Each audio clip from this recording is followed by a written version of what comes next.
देश के व्यापारियों ने पाकिस्तान के साथ व्यापारिक संबंध खत्म करने का निर्णय लिया है। पहलगाम में हुए आतंकी हमले के बाद देश भर के व्यापारियों के संगठन कैट ने अब पाकिस्तान के साथ किसी भी तरह के व्यापार को खत्म करने का निर्णय लिया है। इस निर्णय के तहत पाकिस्तान के व्यापारियों को न ही कोई सामान बेचा जाएगा और ना ही खरीदा जाएगा। पहलगाम में हुए आतंकी हमले के बाद में पहले से ही खराब चल रहे भारत और पाकिस्तान के रिश्ते अब और अधिक खराब हो सकते हैं। भारत के जो व्यापारी हैं, एक तरीके से उन्होंने व्यापारिक संबंध जो है उसको भी ख़त्म करने का एक तरीके से निश्चय लिया है। हमारे साथ मौजूद हैं कैट के राष्ट्रीय अध्यक्ष बीसी भरतिया सर ये बताइए कि ये जो हमला हुआ है उसके बाद में जो स्थानीय देश के व्यापारी हैं उन्होंने क्या कुछ निर्णय लिया है, आपके ऑर्गेनाइजेशन ने क्या कुछ निर्णय लिया है? Confederation of all India traders की राष्ट्रीय गवर्निंग काउंसिल की बैठक 25 और 26 अप्रैल को भुवनेश्वर में हुई। उस बैठक में व्यापारियों का बहुत आक्रोश था। जो हमारे पर्यटक शहीद किए गए उससे बहुत उनको तकलीफ़ थी। श्रद्धांजलि देने के बाद करीब 200 से ज़्यादा व्यापारी 26 राज्यों से वहाँ उपस्थित थे। सभी ने एक मते निर्णय लिया कि अब पाकिस्तान से संबंधित लोगों के साथ हम लोग व्यापार व्यवहार नहीं रखेंगे।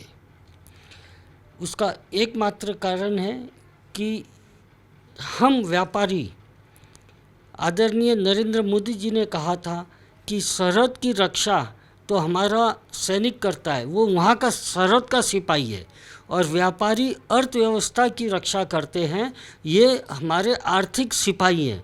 तो एक सिपाही होने के नाते इस युद्ध के यज्ञ में हम लोग भी हमारी आहुति डालेंगे और हम लोग इनके साथ व्यापार नहीं करेंगे ताकि आर्थिक रूप से उनकी कमर तोड़ दी जाए।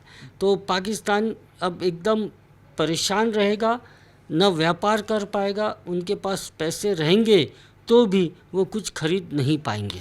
ये कौन कौन से प्रमुख व्यवसाय भारत और पाकिस्तान के बीच में होते हैं? किन चीज़ों पर भारत की निर्भरता है, किन चीज़ों पर पाकिस्तान की निर्भरता भारत पर है? देखिए, एक चीज़ तो मैं आपको बता दूं, पाकिस्तान कोई बहुत बड़ा देश नहीं है और एक बड़ा गांव जैसा ही है। वहाँ निर्मित होने वाले उत्पादन बहुत कम है। अधिकांश उत्पादन के लिए वो हम पे ही निर्भर होता है। सबसे बड़ा अगर आप देखेंगे, शक्कर यहाँ से जाती है। अब पाकिस्तान को फीकी चाय सुबह पीनी पड़ेगी, यानी सुबह से ही उसकी दिनचर्या तकलीफ़ में आने वाली है। हमारे यहाँ से केमिकल्स जाते हैं, हमारे यहाँ से ऑटोमोबाइल के पार्ट्स जाते हैं, हमारे यहाँ से सीमेंट, लोहा, सारी चीज़ें हमारे यहाँ से जाती है। तो अब ये जाना जब बंद हो जाएगी तो वहाँ इन सारी चीज़ों की शॉर्टेज आएगी। आदरणीय प्रधानमंत्री जी ने उनके यूट्यूब चैनल्स बंद करवा दिए और उनके न्यूज़ चैनल का भी ब्रॉडकास्टिंग हमारे देश में बंद करा दी। तो वहाँ से भी उनको बहुत ज़बरदस्त मार पड़ेगी। हम लोगों को कोई बहुत बड़ा फ़र्क नहीं पड़ता। अफ़गानिस्तान के जो मेवा है वो पाकिस्तान के रास्ते आती है। इसके अलावा हमारा कुछ भी उनके साथ निर्भरता ज़ीरो है। मेवा हमारे यहाँ भी बहुत होती है, इसलिए हमारे देश में किसी चीज़ की शॉर्टेज नहीं, किसी चीज़ की तकलीफ़ नहीं, सब एकदम अच्छे से चलता रहेगा। मगर उनको न पीने को पानी मिलेगा, न चाय अच्छी पी पाएंगे और न घर बना पाएंगे। बहुत तकलीफ़ होने वाली है आने वाले समय में।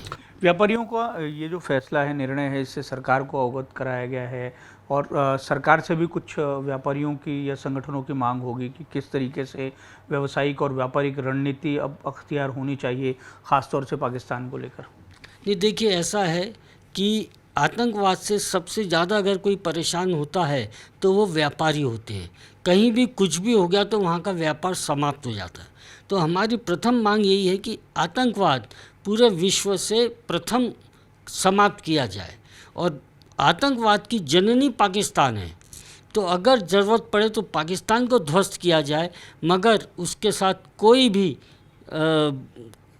ऐसा साधारण निर्णय न लेते हुए कठोर से कठोर निर्णय लिया जाए और उसको, जैसे कि इज़राइल ने वहाँ पर किया है, उसी तरीके से हमारे यहाँ भी इसको समाप्त कर देना चाहिए।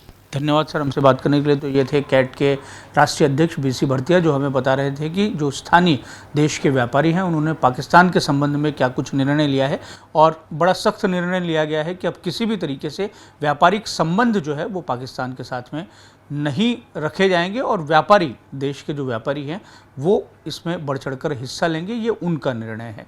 वीडियो जर्नलिस्ट विलास खड़से के साथ दिव्येश द्विवेदी, यूएसएन न्यूज़, नागपुर।